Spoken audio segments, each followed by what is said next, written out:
안녕하세요. 안녕하세요. 안녕하세요. 네, 안녕하세요. 정지영 선생님은 졸리시군요. 다 들었어요. 네, 어떻게 말이지 그게. 저녁 식사는 다 하셨나요? 네. 네. 오늘은 나와 있는 것처럼 디지털 미디어를 활용하는 왜 이렇게 되지? 정지영 선생님 얼굴 너무 무섭게 나와요. 그 뒷배경 잘못 깔면은 컴퓨터 사양에 따라서 이런 현상이 벌어지는 것 같아요. 코로나19 물러가라 이거예요? 네, 정지영 선생님 사라지셨어요. 파란색과 함께 얼굴이. 네. 지난번 1차 시 때도 사라지셨었는데 2차 시 때는 다른 분이 또 사라지셨었는데 그러니까 이게 제가 얘기하면 저만 이제 주로 얼굴이 잡히잖아요. 근데 그 오른쪽 제일 위에 보면은 발표자 보기 또는 갤러리 보기 이렇게 있어요. 왔다 갔다 해보시면은 발표자 보기 상태 모드에서는 말하는 사람이 주로 이제 보이고요. 말하는 사람으로 카메라를 자동으로 당겨가지고 갤러리 보기 모드로 하면은 말하는 사람이 전체 바뀌거든요. 카트 소카트로 해서 모드가 나와요. 그걸로 보시면 내 얼굴이 어떻게 나오고 있는지 아실 수 있어요. 네. 자, 그럼 시작할까요? 네, 오늘은 디지털 미디어를 지혜롭게 활용하는 방법인데 사실 어떻게 보면은 이번 4차 시 중에 이 부분이 제일 관심들이 많으신, 고민들이 제일 많은 부분 아닐까 싶어요. 사실 중요도로 보면은 마지막에 할 4차 시가 제일 중요하다고 볼 수도 있어요. 실제로 커뮤니케이션 하는 디지털 공간에서. 근데 지금 미래에 있어서 중요한 부분은 커뮤니케이션이겠지만 지금 아마 우리 어머님들한테 가장 현안은 이 미디어 관련된 부분이 아닐까 싶어요. 그 얘기를 시작하기 전에 좀 나눠보면은 좋을 것 같은데요. 이 아이스 브레이킹이 좀 필요하실 테니까 제가 먼저 엠번방 얘기, 요즘 화두가 되는 모두가 다 이제 어머니이시고 또 여성분들이시기 때문에 모두 다 굉장히 분노하셨을 것 같아요. 저도 마찬가지고요. 그것 관련돼서 요새 최근에 이제 미디어, 특히 디지털 미디어하고 우리 아이들이 어떻게 보면 그런 이야기 들으면은 왜 저기에 애들이 넘어가지? 막 이런 거 싶잖아요. 나 같으면 안 넘어갈 것 같은데. 신천지 같은 것도 왜 이번에 신천지 우리 다 배웠죠. 숨기고선 들어와가지고 쓱 뭐 이렇게 한다고 그러는데 왜 저거에 당할까? 바보들이 정말 바보들 아닌가 이런 생각이 드는데 심지어 저희 작은 딸도 신천지에 잠깐 갔다 왔어요. 저희 작은 딸이 가톨릭대 경영학과 다니는데 똑똑하고 공부 잘했거든요. 근데 이 녀석도 이렇게 갔다 왔어요. 저희 그 녀석 끌어내느라고 저도 좀 애를 먹었었는데 워낙에 저희는 이제 가족이 워낙에 화목하고 그래서 금방 구해냈고 금방 원상태대로 돌아왔어요. 근데 정말 무서워요. 얘기 들어보면 거기서 매뉴얼로 가르치는데 부모가 너를 데리고 가서 감옥에 가둔다 또는 어디 시골 별장에 데리고 가가지고 실제로 그 부모들이 그렇게 하는 사람들도 있어요. 쇠창살 있는 그런 집들이 있어요. 신천지 끌려간 애들, 거기에 빠진 애들을 회심시키기 위해서 빌려주는 전문 그런 집들이 있어요. 가옥들이. 밖에서 잠금 열쇠가 밖에 있는 그런 집들이 있어요. 그러니까 그런데 끌려가면 영원히 못 나오고 끝이니까 차에서 뛰어내려야 된다. 그래서 고속도로에서 한 80km, 100km 달리는 차에서 실제 뛰어내리는 아이들이 있어요. 너무너무 무서운 일인 거죠. 그런 거 보면은 저희 이해가 안 되잖아요. 아니, 난 안 그럴 것 같은데 왜 그럴까? 사실 엠번방도 우리가 그런 생각들 많이 하게 되는데 제가 몇 가지 사례들을 좀 가지고 와봤어요. 혹시 글씨가 보이시나요? 보이실까요? 네. 네. 사례 첫 번째. 메신저를 통해서 이렇게 문자를 주고받으면서 특히 페이스북 같은데 초등학생 원래 페이스북 쓰면 안 되는데 실제 페이스북 쓰는 초등학생들이 굉장히 많아요. 부모님들도 모르게 애들이, 왜냐하면 구글 같은 경우는 성인 인증을 해야 되고 부모님이 핸드폰 인증해줘야 되는데 페이스북은 그 과정이 없어서 애들도 막 만들어서 쓰거든요. 그런 거에 이제 귀신같이 어른인 척 해도 이 나쁜 어른들은 그걸 귀신같이 알아봐요. 그래서 메신저로 이제 막 보내죠. 너 진짜 A 맞아? 네가 A라는 거 증명하지 않으면 사람들한테 네가 다른 사람 사진 도용했다고 할 거야? 이런 식으로 하고 너 맞냐? 그럼 자기를 입증하기 위해서 이제 아이디와 함께 셀카를 찍어 보내면 갑자기 돌변하면서 이제 바뀌는 이런 것들. 수법이 굉장히 다양해요. 제가 몇 가지만 지금 가지고 온 건데요. 또 다른 거는 애들이 스마트폰 게임 많이 하잖아요. 할 때 아이템 사야 되는데 엄마가 다 사주지 않죠. 엄마한테 졸랐다가 뭐 너무 많이 샀다가 뭐 혼나기도 하고, 그러니까 이게 조용조용히. 근데 어느 날 갑자기 문화상품권 또는 이 게임을 하기 위한 기프트 카드 이게 필요한데 그런 거 무료로 준다라는 공짜 이벤트다 이런 게 갑자기 떠요. 그걸 보고선 이제 거기다 이제 톡을 보냈죠. 그러면 이제 네가 본인이 맞다라는 걸 입증을 해야지 내가 그걸 문화상품권 기프트 카드 줄 수 있다. 너라는 걸 입증해. 그래서 알림장 그 앞뒷면 사진하고 학교 이름, 가장 친한 친구 이름 대라. 그럼 이제 애들이 그거 받고 싶어서 막 보내죠. 그러면 갑자기 이제 돌변하면서 이제 너 학교 홈페이지에 그러니까 이 몸 사진 보내라라고 하고 애가 싫다 그러면 그러면 너 홈페이지에다가 학교 홈페이지 게시판에다가 너 나쁜 뭐 바보라고 너 어쩌고저쩌고 뭐 이렇다고 내가 올릴 거야. 아유 올리세요 그러겠죠 대부분 아이들이. 근데 진짜 올린다는 거예요.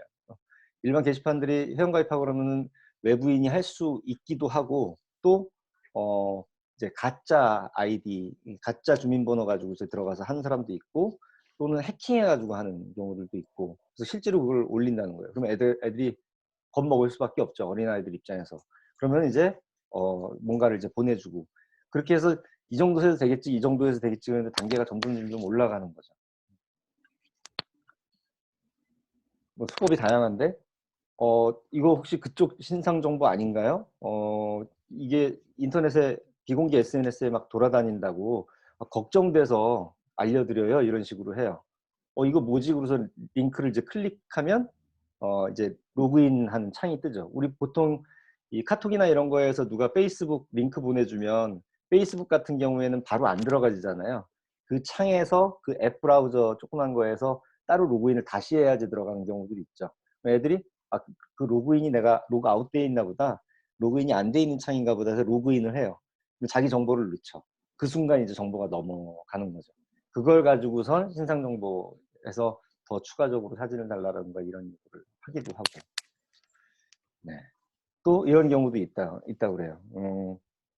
이게 랜덤 채팅하는데 나 너하고 같은 또래야, 같은 동갑이야, 우리 친구네 그러면서 친구인 척하고서 여러 가지 주고받고 이야기 나누고 수다 떨고 그러면서 약간 친근해지는 거죠. 원래 사람들이 이 공감이라는 게 생기는 게 실제 그 디지털 공간에서 만난다 하더라도 아주 사소한 거 가지고 같은 고향 친구라든가 같은 동네를 산다거나 뭐 어디 신체 부위에 똑같은 점이 있다라든가 별것도 아닌 사소한 거에서 공통점을 발견하면 괜히 친근감을 느끼고 거기에서 사람이 마음을 열게 돼 있거든요. 그런 식으로 이제 하는 거죠. 이제 상대방 카톡이나 이제 라인 뭐 이런 거에서 메신저 아이디 알려달라고 나 너 거기서 친구 맺으려고 그래 라고 해놓고 알려주면 그 다음에 또 돌변해가지고 또 요구하기도 하고 뭐 누가 당신 사진 합성해갖고 성인 사이트에 올렸어요 라고 하면 대부분 이런 거 하면 사람들이 시겁해갖고 들어갈 수밖에 없죠. 그런 식으로 해서 링크 누르면 역시나 이거는 좀 더 그 높은 난이도의 기술이 들어가 있는 거예요. 클릭하는 순간 제 위치하고 아이디 패스워드까지 싹 빼가는 해킹 기술이 또 있거든요. 이런 건 사실은 뭐 애들뿐만 아니라 어른들도 누구나 사실 다 당할 수 있는 거죠. 그런 상황이 돼서 뭐 하나 내주게 되면 그 다음 이걸 막기 위해서 또 다른 것들을 하게 되는 사실 이런 것에 우리 아이들이 다 노출이 되어 있기 때문에 그냥 엠번방 같은 경우에도 이번에 다들 보셨겠지만 이런 수법에 의해서 애들이 시작이 된 거예요. 그러다가 거기서 수위를 넘어가게 되고 빠져나갈 수 없고 이런 상황이 되면 그 부모한테 얘기할 수 있을 것 같지만 웬만큼 정서적으로 안정되고 건강한 아이들도 얘기를 못해요. 엄마한테 혼날까 봐. 그래서 평상시에 그러니까 부모랑 관계가 좋은 아이들도 대부분 이거 얘기 못하거든요. 그러니까 이거는 아이를 평상시에 케어하고 부모하고 관계가 좋아야 될 뿐만 아니라 대화의 양이 워낙에 많아야 돼요. 오늘 뭐 했어? 뭐 누구랑 어땠어? 하면서 약간 그 수사관이 수사하다시피 단지 애는 눈치를 못 채야죠. 그래서 일상 엄마 궁금해서 그랬어? 이랬어? 그러면서 별거 아닌 것처럼 대수롭지 않게 얘기하지만 가끔 그러다 보면 약간 식겁하는 게 얘기가 나오기도 해요. 부모한테 가슴 아픈 이야기들도 전해줘요. 뭐 왕따를 당했다거나 뭐 했다거나. 그럴 때 부모가 감정의 동요를 보이거나 막 흔들리거나 막 하면 안 돼요. 그러면은 얘가 이제 엄마가 착한 아이들일수록 엄마가 나의 이런 것 때문에 심려하시는구나, 걱정하시는구나, 이거 얘기하지 말아야겠다. 착한 애들일수록 그 다음엔 더 입을 닫고 혼자서 끙끙 앓다가 결국은 더 큰 문제를 키우거든요. 그래서 부모가 그런 거에서 동요하거나 그런 막 크게 반응하거나 이런 걸 안 하는 게 좋죠. 제가 아이스 브레이킹 차원에서 N번방과 관련된 거 아이들이 어떻게 낚이는지 이런 얘기를 한번 먼저 해봤는데요. 좀 본격적인 제가 또 약간 이 부모님들이 가장 많이 겪을 법한 그리고 저희가 실제 교육하면서 현장에서 들었던 얘기들을 몇 개 사례들을 제가 찝어가지고 그런 것들 이제 질문으로 제가 던져보고 예를 들면 우리 아들이 요새 성에 눈을 떴는데 야동을 보면서 성에 눈을 뜨기 시작해서 얘가 자꾸 야동에 막 몰입하는 것 같다. 어떻게 해야 되느냐 이런 거부터 해서 디지털 세상에서 아이들이 흔히 겪을 만한 이야기들을 제가 꼽아왔어요. 그럴 때 어떻게 대처하면 좋은지. 그러니까 지난 시간에 21세기를 살아가야 될 아이들의 20세기 부모가 해야 될 과거에서 갖고 와서 디지털 시대에 해야 될 지혜로운 부모의 대처법 얘기했었잖아요. 그리고 각자 자신의 것들도 좀 쓰셨었는데 실제 지난번 시간에 했던 것들 좀 끌어와서 실제 어떻게 그런 문제들을 지혜롭게 헤쳐나갈 것인가 이런 이야기들을 좀 하고요. 맨 마지막에는 디지털 미디어 리터러시 관련해서 우리가 알아야 될 것도 굉장히 많은데 사실 이건 뭐 거의 6개월 동안 계속 배워도 안 될 만큼 굉장히 많은 분량이어서 그걸 우리 다 다룰 수는 없고 주어진 시간 내에 한 5가지 점만 제가 좀 짚어서 말씀을 드리려고 해요. 그건 맨 마지막에 진행하도록 할게요. 우선 좀 자유롭게 어떤 지금 갖고 계시는 고민거리들 있잖아요. 저희 첫 시간에 그런 고민거리들 좀 얘기 나누기도 했는데 그런 거 있으면 한번 얘기를 꺼내주시면 제가 좀 이따 준비한 거에 속하면 그때 얘기하도록 하고 아닌 거는 파킹랏에다 넣어놨다가 이따가 중간중간에 다룰 수 있으면 다루도록 하고요. 안 되면 뭐 다음 시간 또는 뭐 언제라도 제가 이렇게 좀 더 다룰 수 있도록 할게요. 말씀으로 주셔도 되고 말씀으로 주시는 게 제일 좋고요. 다른 분이 말씀하실 때는 채팅창 이용해서 같이 주셔도 되고요.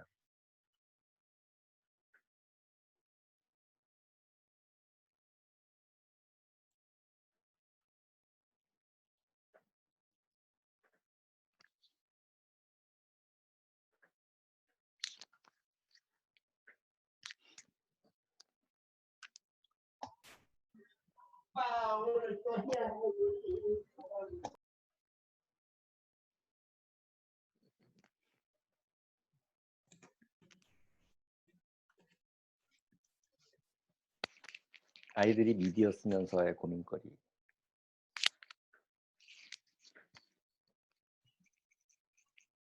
아이들이 다 너무 잘하는군요. 제가 먼저 얘기를 꺼내겠습니다. 네. 지난번에 작년인가요? 작년에 있었던 일인데요. 그때 우리가 이제 제가 유튜브 그때 채팅방에 아이들이 이제 채팅을 몇이서 하는데 어떤 이상한 사람이 어떻게 알고 들어왔는지는 모르겠으나 들어와가지고 그 아이들한테 이상한 얘기를 막 하고 그래서 근데 제가 우연히 그걸 보게 됐는데 그럴 때 어떻게 대처하는 게 가장 좋을까를 사실 나중에 좀 알게 되기는 했는데요. 이게 다른 분들도 되게 고민일 수 있을 것 같아서 그러니까 뭐 쉽게 말씀드리자면 아이들이 유튜브에서 알게 된 친구들이랑 같이 한 뭐 4명 정도가 채팅을 하는데 그 남자가 어떻게 알게 됐는지는 들어오게 됐는지는 모르겠어요. 근데 고등학생이고 자기가 17살이고 김동완이다라고 얘기를 하면서 너희들 뭐 초등학교 몇 학년이면 몸이 다 컸겠네? 몸을 좀 보여줄 수 있니? 뭐 이런 식으로 얘기를 하고 그다음에 너 야동 본 적 있니? 뭐 그러면서 뭐 그런 얘기를 막 계속 하는 거예요. 근데 제가 아주 우연히 제 핸드폰으로 그러니까 아이가 로그인돼 있어가지고 그걸 보게 됐는데 제가 그걸 보고 너무 놀래가지고 일단은 엄마가 당황했죠, 문제는. 근데 이제 근데 그때 아이는 그때 아침 일찍이어서 자고 있었고 제가 핸드폰으로 받고 다른 아이들은 거기에 막 이렇게 답변을 막 회신을 하고 있는 거예요. 이상한 사람 들어왔다 막 이런 식으로 막 얘기를 하는데 제가 보기에는 이 남자를 가만히 두면 안 될 것 같아서 이제 제가 딸내미한테 전화를 해서 내가 누구 엄마라는 걸 밝히고 이 아이들한테 이 방에서 나가라고 얘기를 해도 되겠느냐 라고 제가 이제 딸아이와 전화 통화를 했어요. 그래가지고 이제 엄마라고 이제 들어가서 개입을 했죠. 그 채팅방에다가.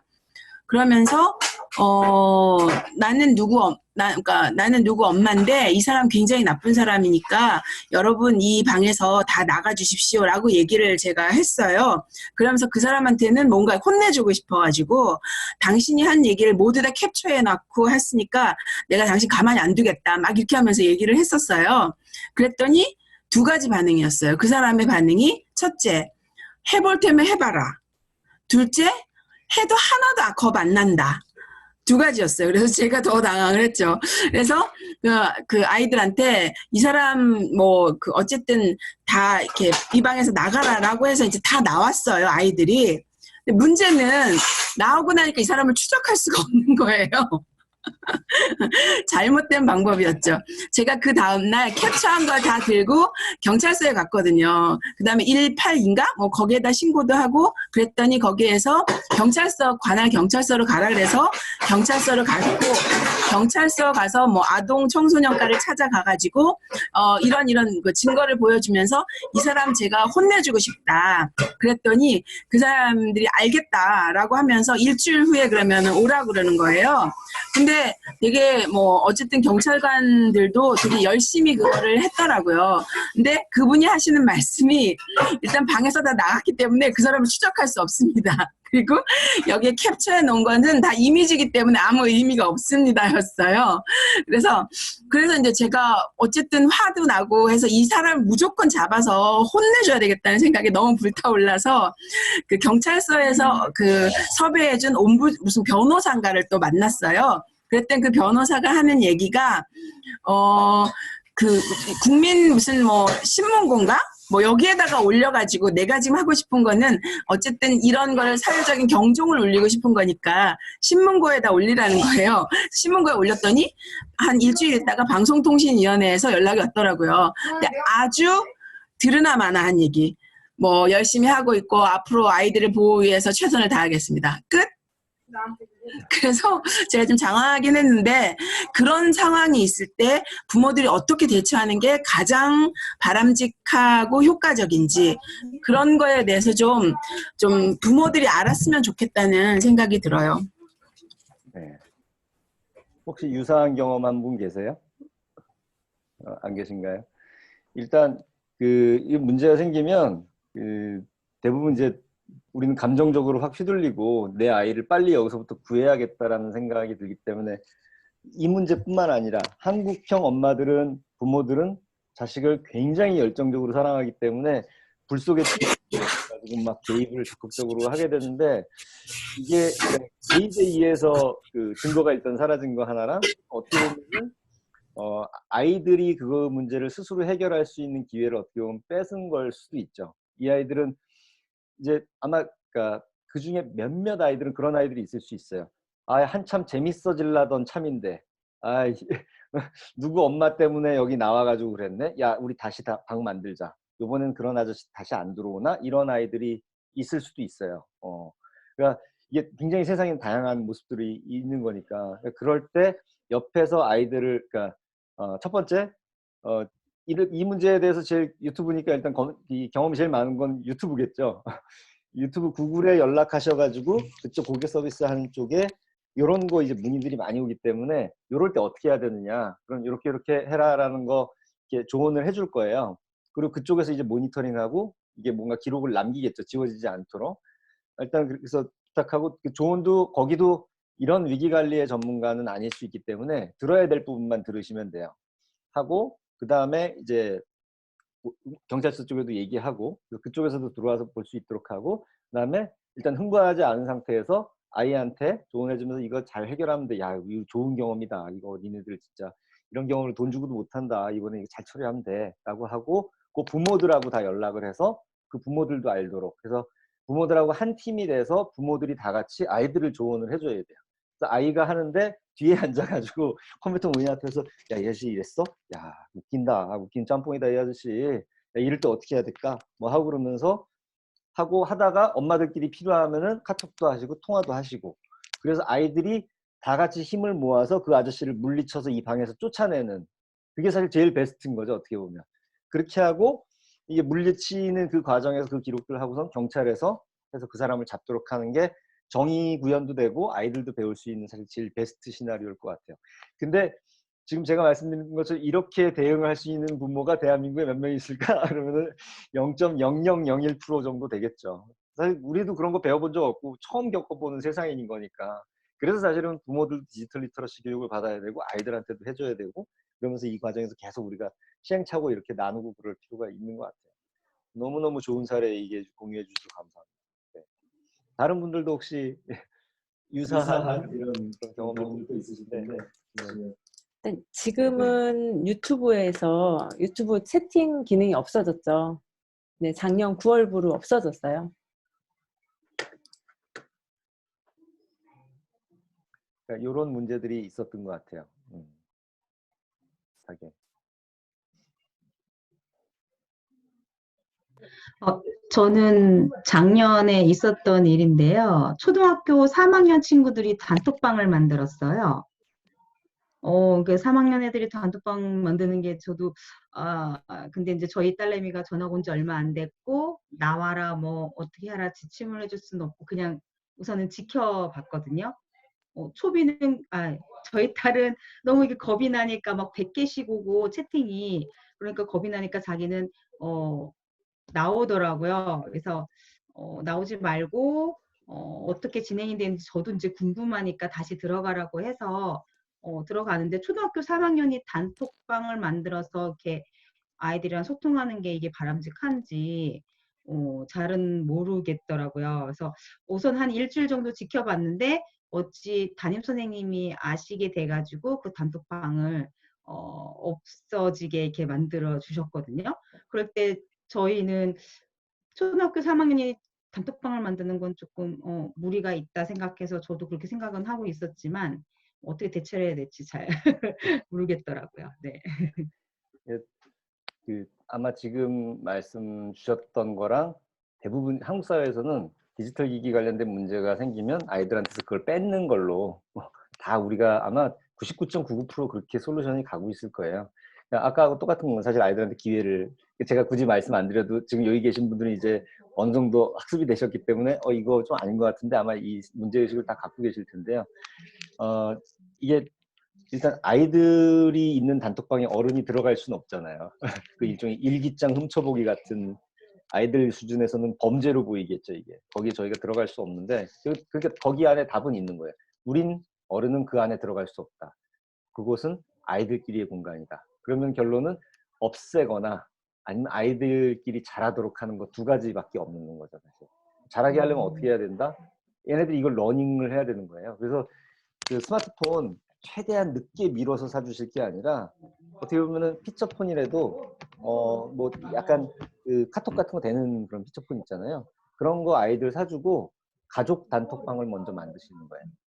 그 안에서 가족들끼리 뭐 이렇게 하다 보면 요즘 애들 보면 제가 그 아이들하고 단톡 이렇게 좀 개인톡 같은 거 해보는데 이 보통 글쓰기하고 카톡에서 주고받는 메신저 쓰는 글이 달라요.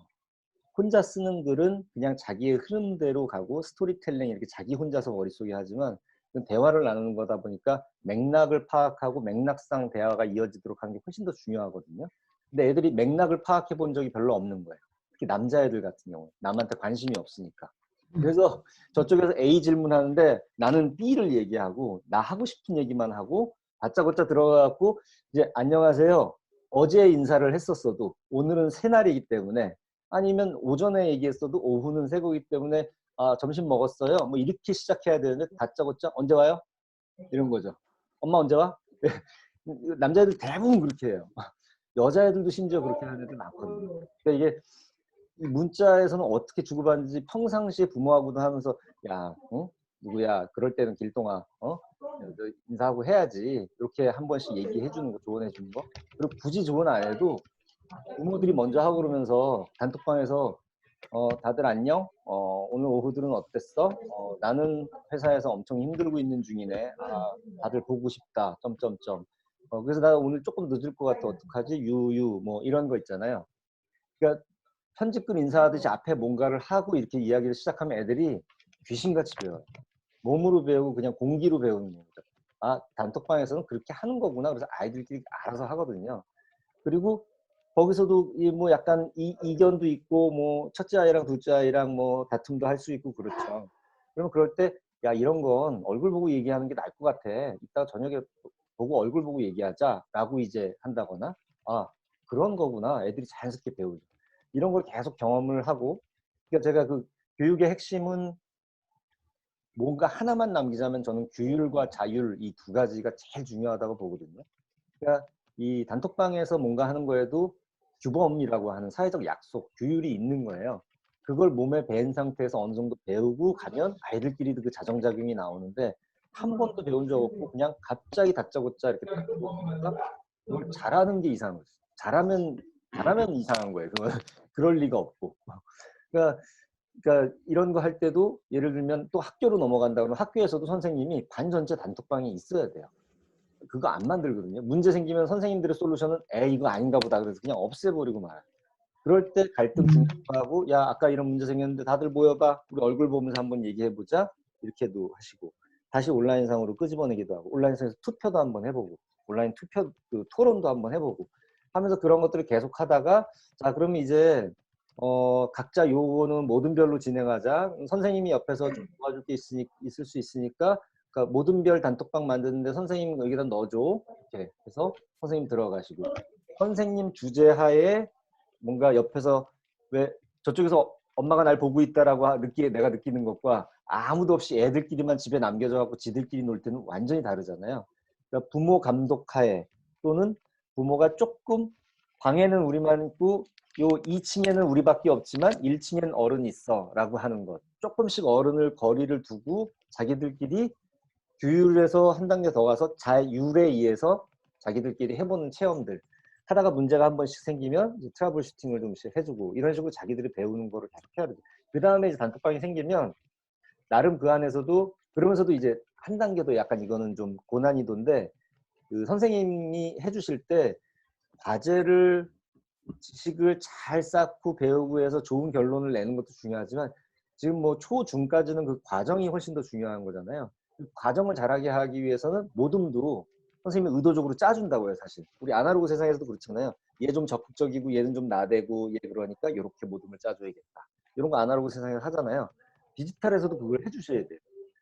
얘가 좀 건강하고 얘는 좀 범생이야. 얘네 둘이 같이 들어가고 또 뭐하고 이렇게 들어가면 그 안에서 3회 법칙이 나올 거야.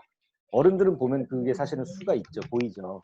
그럴 때 이렇게 짜주면 앞서 한 것들 과정들을 다 하고서 애들끼리 넣어놓으면 애들끼리 자정자정이 생겨요. 그럼 그 안에서 그 체험을 한번 하면 거기서 사실은 정의를 구현하는 걸 자기들끼리 해봤으니까 그리고 좋아지는 것을 봤으니까 그 다음엔 안 그랬던 애들도 그런 행위들을 또 따라서 하고 그렇게 되겠죠. 그렇게 하면서 애들이 배워가는 것 같아요. 선생님 관련돼서 질문이 하나 있는데요. 그 단톡방이 문제가 되는 것은 그 온라인 왕따 때문에 아마 그런 것들을 하지 않을까요? 이 온라인 왕따 문제도 꽤 심각하고 그것 때문에 아이들이 뭐 자살하거나 뭐 이런 경우까지 있잖아요. 그럴 경우에는 이거를 어떻게 이제 해야 될까요?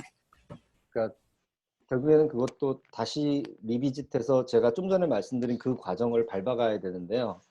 대부분 우리 사회는 그걸 안 했기 때문에 앞에서부터 쫙 와가지고 이렇게 여기까지 갔어야 되는데 이쯤에 그냥 점핑해서 들어가고 여기서부터 바로 하면서 그 동네에 건강하지 않은 아이들, 부모들이 케어 별로 못하는 이런 막 온 세상을 다 괴롭히고 싶은 이런 똘똘 뭉친 아이들이 있어가지고 그렇게 됐다. 그러면 그때는 약간 폭파시키는 게 맞아요. 그러니까 아까 답은 둘 중에 하나밖에 없다고 그랬잖아요. 차근차근 아이들이 깨우치도록 하는 거거나 아니면 폭파해서 못 쓰게 하거나.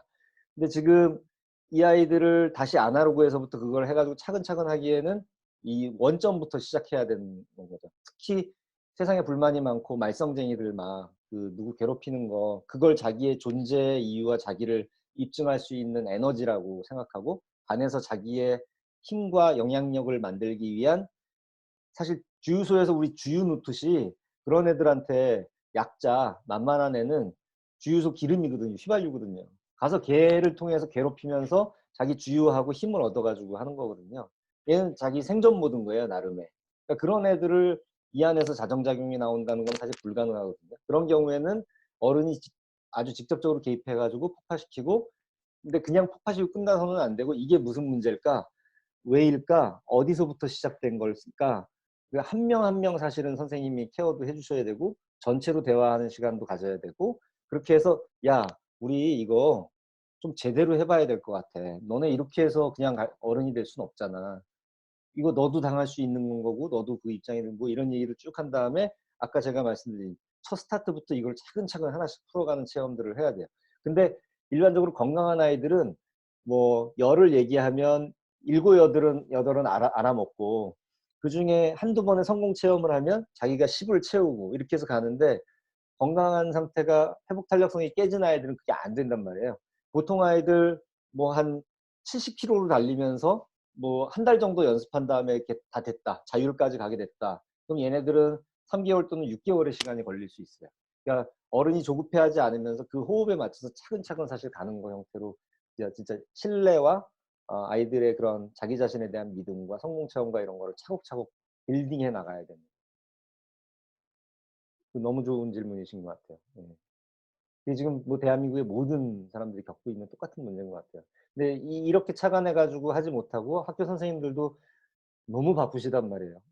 행정 업무로 짓누르고 막 그러니까 이런 것들이 이제 불가능해진 상황인 거죠. 이게 선생님들도 참 안쓰러운 게 구조적인 문제 부분들인 것 같아요. 그래서 이제는 선생님들만의 이걸로 남겨놔서는 안 되고 학부모들도 참여해야 되고 관심 있게 보고 그래야지만 됩니다.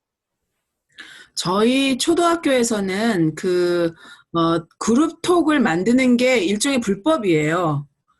불법이란 말이 좀 그렇지만 저희 초등학교에서는 부모들이 그룹 채팅방을 만들지 못하게 하고 모든 SNS 사용을 못하게 하거든요. 그래서 저는 처음에는 그게 굉장히 화가 났었어요. 이거는 뭐랄까 우리의 인권 침해다. 라고 해가지고 한동안 또 되게 발끈을 했었는데 하도 못하게 하니까 에라 모르겠냐 하고 포기를 했는데 그래서 특히 교육훈련 받을 기회가 정말 없는 것 같아요. 특히 교장 선생님이 리타이어 이제 은퇴 바로 앞둔 60대 교장 선생님이시고 아이고. 뭐 선생님들도 다 많은 선생님들이 그러시니까 아예 SNS 사용 자체를 부모 차원에서도 금지를 시키기 때문에 좀 문제가 많은 것 같고요. 부모들의 소통이 온라인, 오프라인 다 단절돼 있고 1대1로만 선생님하고 하기를 바라시죠. 그러니까 교장 선생님들도 학교 선생님들도 안 좋은 체험을 했을 거예요. 사람이 안 좋은 체험을 하게 되면 방어 기제가 생기잖아요. 분명히 어른들도 똑같잖아요. 단톡방 열어놨더니 엄마들마다 지각각 다른 얘기하고 이 안에서 갈등 생기는데 이거 어떻게 할 수가 없고 아유 됐다 이거 괜히 그래서 선한 의지 갖고 시작했던 선생님들이 오히려 상처받고 아 에라 모르겠다고 사실 우리가 제일 쉽게 선택할 수 있는 건 뭐 에라 모르겠다니까 다 대부분 그렇게 가 있는 건 거죠.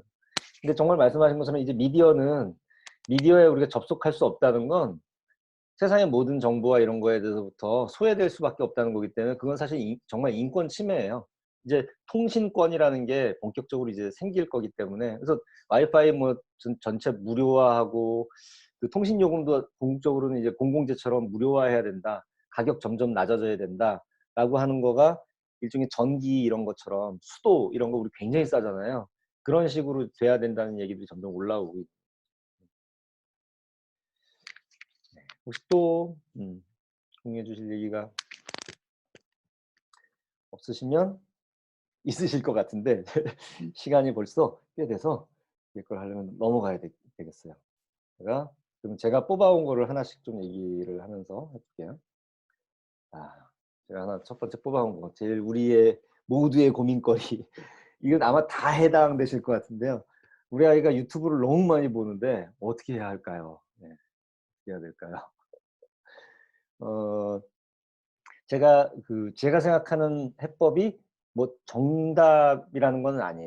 근데 그러니까 이런 얘기를 했을 때 모두 다 난감하잖아요. 전혀 모르겠다. 노답이기 때문에 일종의 원오브 해답을 제가 드리는 것. 굉장히 다양한 솔루션들이 있을 거예요. 근데 제가 이제 말씀드리는 것들을 좀 참고하셔서 한번 트라이 해보시고 내 버전에 우리 가족에 맞는 버전을 한번 또 만들어 보셔도 좋을 것 같아요.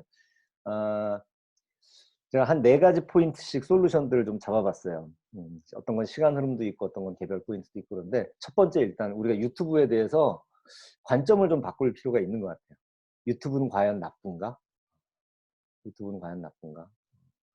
이제 뒤에서 다시 또 얘기가 나오기도 하는데 이게 우리는 이렇게 책을 안 보면 입안에 가시가 돋고 책을 봐야만 된다. 글로써 모든 공부를 해야 된다라는 것이 약간 좀 강박 수준으로 박혀 있기 때문에 이 책을 안 보고 영상을 보는 거. 우리 또 그런 얘기 들었었잖아요. 어렸을 때부터 TV는 바보 상자다. 이렇게 들었기 때문에 TV 이퀄 약간 영상이라고 우리가 생각하는 경향이 있어요. 그래서 영상을 보는 건 바보 되는 거다. 그리고 몇몇 분들이 아카데믹하게 연구 논문 중에 영상을 계속 보면 바보 된다. 뭐 이런 얘기들을 하는데 저는 그거에 대해서 별로 동의하지는 않아요. 그러니까 다양한 사실은 이게 일단 과거 저는 진화 과정이라고 오히려 보는데요. 글자가 있었다. 그럼 글자에 사진이 붙어가지고 이 일종의 뭐 광고처럼 포스터처럼 글자와 비주얼이 같이 가는 이런 뭔가 커뮤니케이션 정보 전달의 방법이 있죠. 그 다음에 영상과 글자가 같이 가는 게 있죠. 뭐 이런 식으로 계속 진화하는 과정. 제가 이제 한 번씩 비유로 들은 게 우리가 인쇄술이 보급된 게 사실상 19세기 말인데 그 전까지는 책이 너무 비싸서 못 봤죠. 근데 분명히 책이 보급되고 전 세계로 깔리면서 전 세계인의 지식 수준이 늘어나고 모두가 인류가 똑똑해진 거는 사실이에요. 그것에 기여한 것은 맞지만 만약에 디지털 미디어와 영상 미디어, 영상이라는 메커니즘이 19세기 초 정도에 만약에 도입됐다 그러면 저는 책은 건너뛰었을지도 모른다는 생각도 들어요. 이 약간 극단적인 예인데 텍스트 글이 줄 수 있는 힘이 있고 글로 봐야 되는 게 있어요. 예를 들면 시 같은 거 있잖아요. 이런 건 글로 봐야 돼요. 영상이 같이 들어가면 안 돼요. 이 압축된 언어로 그 단어가 갖고 있는 힘, 거기서 오히려 상상력을 막 발휘하면서 봐야 되는. 소설 같은 것도 왜 저 해리포터 책으로 봤을 때가 내가 더 재밌었고 영화로 보면 오히려 더 시시한데 이런 거 있잖아요. 왜 그럴까? 글로 보면은 내가 상상하는 거기 때문에 내가 채우는 것이고 영상으로 다 감독이 정해가지고 보여주면 굉장히 흥미롭긴 하지만 제가 상상했던 게 더 풍요로울 수도 있죠. 대부분 이게 더 재밌었다라고 하는 사람들은 책을 많이 봤고 그 과정에서 상상력을 발휘하는 거를 많이 했던 사람이고 그래서 아쉬운 거고 책을 안 본 사람은 영화가 더 재밌다라고 할 수도 있겠죠. 상상력이 부족한 사람도 영화가 더 재밌다고 할 수도 있겠고 그런 면에서는 영상을 보는 것이 나의 상상력을 줄여주기 때문에 바보 된다라는 면이 일면 맞을 수도 있어요. 근데 우리가 영상만 보는 게 아니니까 그러니까 글도 보고 사실 영상에는 이미 글이 들어가잖아요. 요새 대부분 유튜브 영상에는 글 다 들어가요. 그 말하는 거를 다시 글로 쳐주거든요. 그러니까 우리가 보통 영상으로 듣기도 하고 글로도 또 보게 돼 있어요. 사람 심리가. 그걸 보는 것만으로도 아이들이 굉장히 많은 글을 읽죠. 사실 우리가 애들이 영상을 만약에 유튜브를 통해서 10시간씩 본다. 사실 결과적으로 보면 우리가 어렸을 때 책 읽은 양보다 사실 글을 읽는 양이 훨씬 더 많을 거예요. 어떻게 보면. 그래서 저는 유튜브가 무조건 나쁘게 볼 게 아니라고 해요. 그러면서 좀 관점을 바꿀 필요가 있다. 이게 사실 첫 번째. 인데요. 근데 이제 문제는 그런 거죠. 유튜브에서 애들이 뭘 보느냐. 애들이 뭘 보느냐. 하루 종일 10시간 동안 남들 게임하는 것만 보고 있다라든가 안 좋은 거, 가짜 뉴스, 막 자극적인 거, 막 이런 거를 보고 있다. 틱톡에 나오고 있는 그런 영상들만 보고 있다. 이건 사실 뭐 바보가 되는 거를 넘어서 약간 영혼을 말살시키는 이런 영상들이 있잖아요. 그런 걸 안 보고 유익한 걸 보게 하는 게 사실 관건인 것 같아요. 그 면에서 솔루션 면에서 얘기하자면 첫 번째는 온 가족이 TV로 좋은 유튜브 프로그램을 시청한다. 예를 들면 그 각자 어, 그 보다가 엄마 요번 주에 이거 봤는데 이거 너무 재밌더라 라고 하면서 왜 요새 TV 바로 연결되잖아요. 그걸 같이 보는 거죠. 근데 처음에 할 때는 이제 강도 조절을 하셔야 돼요. 처음부터 다큐멘터리 이런 거 틀면 애들 다 도망가죠. 처음에는 애들도 좋아할 만하면서 유익한 걸 잘 찾으셔야 돼요. 뭐 예를 들면 애니메이션 같은 거. 야, 이 애니메이션 재미도 있고 너무 내용도 좋은 것 같아. 이거 한번 보자. 처음엔 아예 그냥 너무 재밌는 것 같아.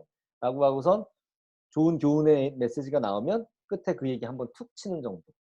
그 다음에 약간 우리 운동할 때 강도, 근육 강도 조금씩 높이는 것처럼 조금씩 높여가는 거죠. 아빠랑 플랜을 짜야 돼요. 작전을 짜셔야 돼요. 그런 면에서는 지난 차시에 얘기한 것처럼 부부가 사실은 돈독해야 되고, 팀워크가 잘 맞아야지만 이게 잘 되는데, 그게 안 되면 이제 뭐 어떻게. 그러니까 그래도 자식 사랑하는 마음은 부부 사이가 안 좋아도 다 있잖아요.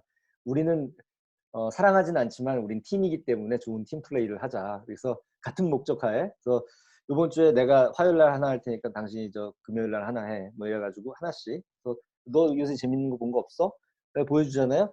근데 좀 아니에요. 그래도 아니라고 야 이런 걸 봐 이러면 안 되는 거죠.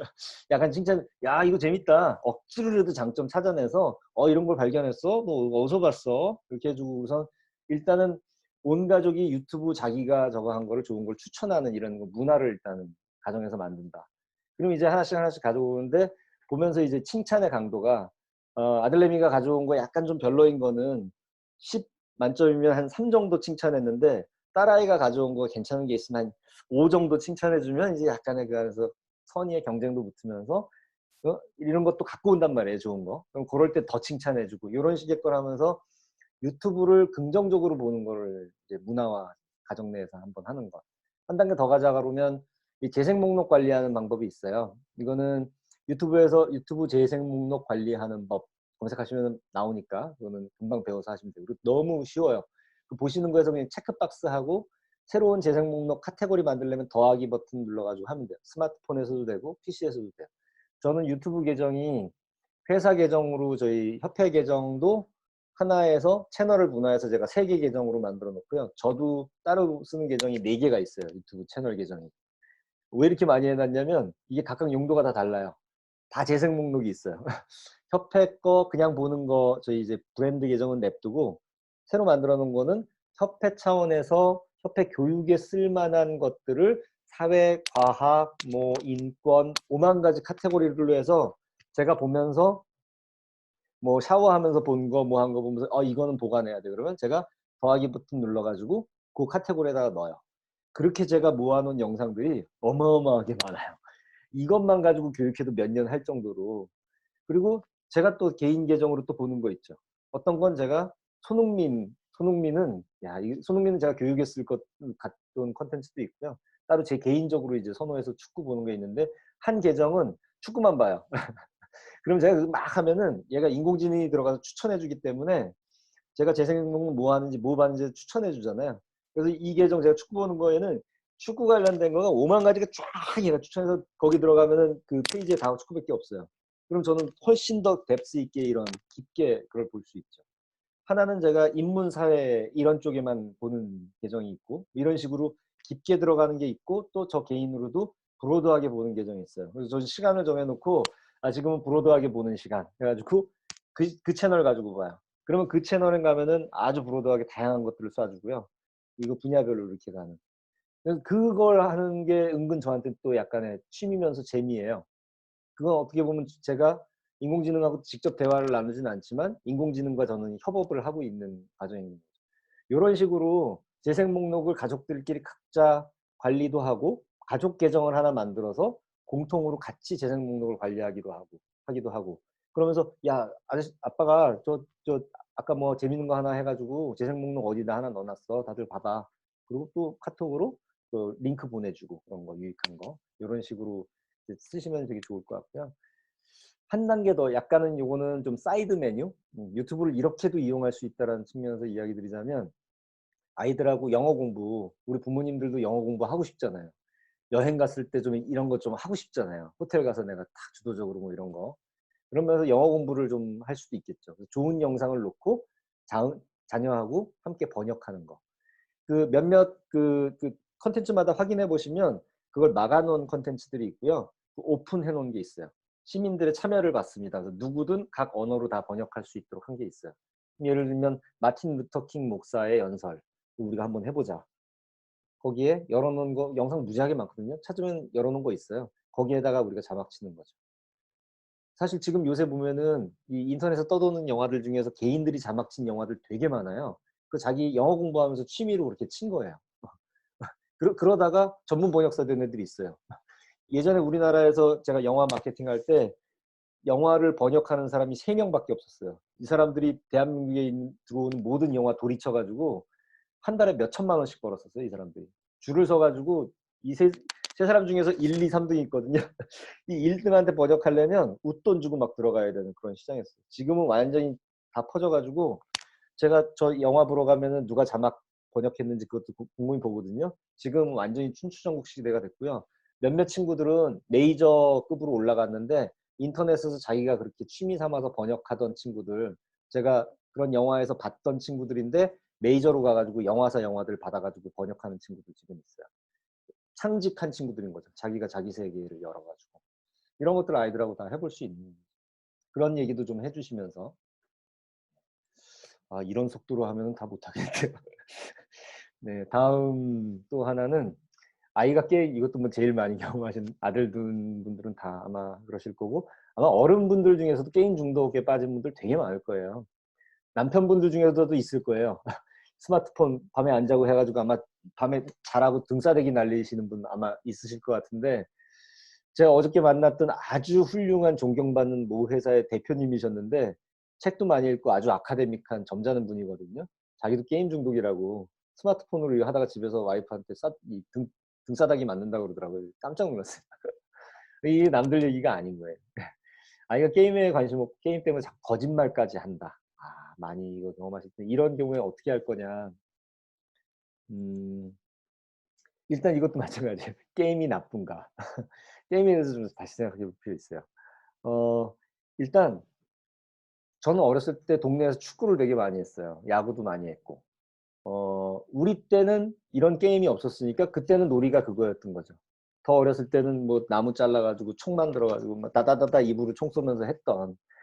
결국에는 모든 시대의 아이, 뭐 여자아이건 남자아이건 놀이라는 게 있었죠. 시대마다 그 놀이의 도구는 바뀌는 거예요. 미디어가 바뀌듯이. 뭐 놀이기구도 이게 일종의 미디어니까요. 도구만 이제 미디어만 사실 바뀌는 건데 지금은 운동장이 사라졌고 아이들 안전 문제에서 굉장히 위험해서 부모들이 못 나가게 하고 아빠들이 너무 바빠졌고 아이들하고 아들하고 공차 주고 뭐 이렇게 운동할 수 있는 아빠들도 없고 엄마들도 너무 바쁘고 그러니까 애들이 운동의 재미를 접해볼 일이 없어요. 넘어지면 또 체육 시간에 넘어졌다 그러면 뭐 선생님한테 가서 따지고 뭐 이렇게 하는 세상이니까 놀이터 가지고 논다? 놀이터에서 무슨 병균 옮았다, 뭐 뉴스에서 한 번씩 나고 이거 다 어른들이 사실 차단했거든요. 애들이 놀 게 없는 거예요. 이게 게임이라는 게 사실은 그 아이들한테 유일한 놀이기 때문에 아이들 거기 몰입하는 건데 잘 한번 보시면 아이들 중에 게임 하는데 저 컴퓨터에 앉아가지고 맞고 혼자서 PC하고 마주보면서 게임하는 애들 없을 거예요. 스마트폰으로 하는 게임도 컴퓨터하고 둘이서 하는 게임을 하는 애들은 거의 없어요. 그리고 그런 게임은 중독성이 거의 없습니다. 대부분 중독성 있는 건 네트워크 게임이에요. 그리고 아이들이 그 게임을 왜 좋아하냐? 친구들하고 어울리기 위해서 하는 거예요. 아니면 어울릴 수가 없습니다. 학원 가서 친구를 사귈 수가 없으니까. 학교에서도 그렇고. 다 애들 학교 끝나면 학원 간다고 다 가버리니까. 결국엔 아이들하고 어울릴 수 있는 거는 네트워크밖에 없고 네트워크상에서 애들이 게임하면서 채팅하고 뭐 말로 떠들고 막 이렇게 하는 거죠. 얘네들이 친구들하고 그 나이 때는 또래 집단의 문화가 굉장히 중요하고 그 과정에서 아이들이 뇌를 실제로 성장시켜요. 인간의 뇌의 주름은 자기 혼자서 공부한다고 생기는 게 아니에요. 인간의 뇌는 성장을 사람들하고 관계 맺으면서 성장하거든요. 그 또래 집단에 그게 굉장히 액티비티가 중요한 거죠. 애들이 그 게임하는 게 일종의 그 과정이라고 생각하셔야 돼요. 그러니까 거기서 욕을 하고 막 이런 너무 폭력적인 게임을 하는 거는 다소 문제가 될 수 있지만 그게 아니라면 이렇게 보셔야 돼요. 제가 저 게임하는 건 아이들하고 또래 집단의 문화를 경험하면서 뇌를 성장시키고 있는 거구나. 이렇게 좀 생각하실 필요가 있어요. 첫 번째. 그리고 제가 주변에 보니까요. 게임에 몰입해갖고 약간 중독 수준으로 빠졌던 사람들 있잖아요. 나중에 대부분 잘 된 사람들이 많아요. 뭔가에 미칠 수 있다는 건 에너지를 한번 몰입한 체험이 있기 때문에 그 에너지를 건강한 대로 돌리면 어마어마한 에너지가 나와요.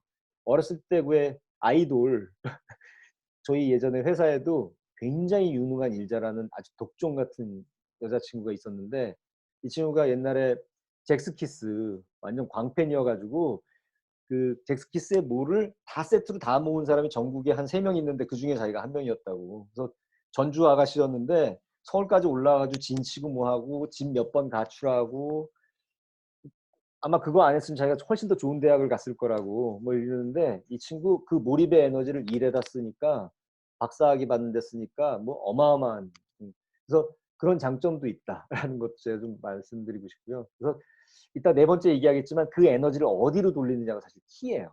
관건은. 일단 그 다음으로 넘어가면 그런 게임을 할 때 중요한 건 사실 중독성이 있는 게임들이 있거든요. 그런 게임에 시작하면 여기 있는 우리 모두 자유롭지 않아요. 다 중독에 걸릴 수 있어요. 그 회사는 그걸로 먹고 사는 회사니까 장난 아니죠. 그럼 그걸 어떻게 쓰느냐 해서 자기 규율을 정하게 하는 것. 그래서 엄마하고 같이 규율을 어떻게 할까? 이거 좀 이렇게 하면 좀 문제 있지 않을까? 넌 어떻게 생각해? 좀 문제 있는 것 같아. 너 좀 줄이고 싶지 않아? 좀 줄이고 싶어. 그럼 어떻게 하는 게 좋을까? 이렇게 하는 게 좋을 것 같아. 얘기 주고받으면서 같이 룰을 정하시고 그거대로 하는 거예요. 근데 그거 할 때 그냥 상징적으로 공중에 떠 있는 시간만 이렇게 정해져 있으면 안 되고요. 뭐 종이 같은 걸 만드셔야 돼요. 눈에 보이는 거. 그러면 그거에 그러니까 게임 시작할 때 뭐 예를 들면 김 대표 아들내미도 지금 그렇게 해요. 얘도 게임을 어지간히 좋아하거든요. 그래서 이게 제가 종이를 만들어 줬어요. 그래서 공부 시작 시간, 공부 끝나는 시간, 그다음에 게임 시작 시간, 게임 끝나는 시간. 이게 그래서 내가 공부를 1시간 하면 게임을 1시간 할 수 있는 거예요. 주말에는 1대1 관계, 평일에는 2대1 관계, 평일에는 2시간 공부하면 1시간 게임할 수 있는 거예요. 근데 이게 오늘 2시간 하고 1시간 게임 안 했다 그래서 다음 날로 이 1시간 이월시킬 수는 없어. 이런 룰을 만드시면 돼요. 그리고 자기가 그거를 지키도록. 거기서 자기가 그 시간을 쓰면 돼요. 거기다. 쓰고 게임 시작할 때, 공부 시작할 때 이 타임머신 이게 저 알람 딱 해놓고선 땡 하면은 시간 체크해서 쓰는 거. 근데 그거 하라 그러면 이제 종이에 쓰는 거 가끔 까먹어요. 그리고 의도적으로 안 쓸 때도 있어요. 왜냐하면 그 조금 이게 시간 벌리고 싶어가지고 슬쩍슬쩍 거짓말도 하고 뭐 하지만 그걸 엄마가 계속 체크해주고 하다가 잘하는 것 같으면 또 이렇게 슬쩍 이렇게 딴 데 봐요. 하고 안 하고 있는 것 같아요. 안 하는 것 같아도 하루 이틀 냅뒀다가 너 이거 안 하는 것 같은데 그러면 또 이제 그럼 어떻게 해야 될까? 이제 미리 이제 벌칙도 정하셔야죠. 하면서 제가 늘 얘기하는 규율과 자율에서 규율을 잘 지키면 자율권을 조금 더 주고 자율을 못하면 이걸 좀 뺏어서 규율을 좀 다시 늘리고 넣었다 뺐다 하는 밸런스를 계속 하셔야 돼요. 계속 그 과정하면서 사실 어른이 되는 거거든요. 그렇게 하면서 사실은 규율을 정하면서 아이가 제일 중요한 그건 거죠. 사실 게임이 아니더라도 살면서 뭔가에 중독이 되거든요. 술이든 뭐든 뭔가 그게 빠질 수 있는데 그걸 컨트롤할 수 있는 스스로 이 능력을 키우는 게 사실 핵심이잖아요. 사실 우리 지금 세대에서 그 컨트롤 자기 스스로 매니지먼트 못하는 사람이 저는 90%가 넘는다고 봐요. 아이들 혼낼 거 없어요. 살 빼겠다고 하고선 작심삼일 담배 끊겠다고 술 줄이겠다고 뭐 책을 뭐 일주일에 몇 권씩 읽겠다고 애들 앞에서는 내가 모범이 되겠다고 안 하는 게 훨씬 더 많잖아요. 우리 솔직히. 애들이나 어른이나 그 의지와 자기 컨트롤하는 면에서 저는 통틀어서 앞뒤 한 70년 세대가 저는 다 똑같다고 봐요. 그 면에서 아이들 혼내실 때 그 아이들 모습에서 자신의 모습을 보시면 돼요. 애들이 누구 보고 배웠을까? 내가 그 자기 관리 잘했으면 애들 잘하거든요. 사실 보고서. 그러니까 애들이 못한다는 건 내가 못하기 때문에 나보고 배웠을 거다라고 약간 생각하실 필요가 있어요. 그래서 같이 정하고 나도 엄마도 그거 뭐 할게. 그래서 같이 이렇게 하시고 그리고 오히려 한 단계 더 가서 자녀하고 게임 해보시는 거. 사실 애들이 하는 그 게임을 직접 해보기 전에 이게 얼마나 재밌고 얼마나 중독성 있는지 모르잖아요. 한번 빠져보셔야 돼요. 사람마다 그거를 홀릭하는 거에 이건 차이는 다르지만 해보시면서 어느 정도 하시고 아이하고 게임에 대해서 대화도 나눠보시고 그러면 여기서 이제 애들이 마음을 열겠죠. 아, 우리 엄마가 이렇게까지 나를 신경 쓰고 이렇게 하는구나, 노력하는구나. 그럼 이제 애들이 조금이라도 요만큼 1cm라도 더 노력하려고 하겠죠. 마지막에 중요한데요. 그 명성진 목사님이라고 유명하신 분이 계세요. 이분이 그 자기 자신의 교회 앞에 본드 중독인 애들, 그 부천에 문제 있는 아이들이 많은데 이런 애들이 막 동네에 막 문제 일으키다 막 그러는 거예요. 이 목사님이 야, 너 일로 와봐라. 뭐니 뭐 이렇게 하고 그랬더니 얘네가 심각한 거예요. 본드 해가지고 막 이렇게 눈도 막 흐리멍텅하고 얘 그냥 보내면 안 되겠다 싶어갖고 집에 데리고 가셔가지고 재우고 이렇게 하다가 미래와 아이들이라고 이게 막 이게 단체가 된 거예요. 커지고 그런 애들이 점점 이게 다 본드 중독이에요. 아, 이걸 어떻게 해야 될까? 온갖 전문가들 다 찾아다니면서 얘기했는데 답이 없다는 거예요. 모두가. 답을 주는 사람이 없더래요. 본인 스스로 찾으신 답이 저는 이게 진짜 정답인 것 같은데 중독은 중독으로만 해결할 수 있다. 중독을 끊을 수 있는 건 다른 강력한 중독이다. 그래서 이분이 본인이 기타를 치고 좀 노래를 하시거든요. 애들한테 악기를 가르치고 밴드를 만들어준 거예요. 음악도 약간 중독성 있잖아요. 이 다음에 얘네들이 음악에 빠지기 시작해가지고 음악을 혼자 하는 음악은 중독성이 없어요.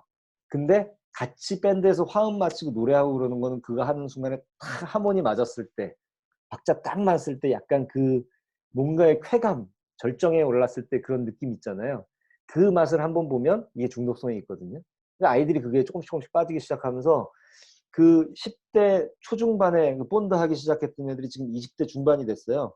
그래서 사회적 기업 만들어가지고 음악으로 사람들의 마음을 치유해주는 그런 밴드가 되고 기수가 후배들별로 해서 계속 들어오는 그런 최장수 지금 밴드로서 이렇게 같이 애들이 활동하고 있어요.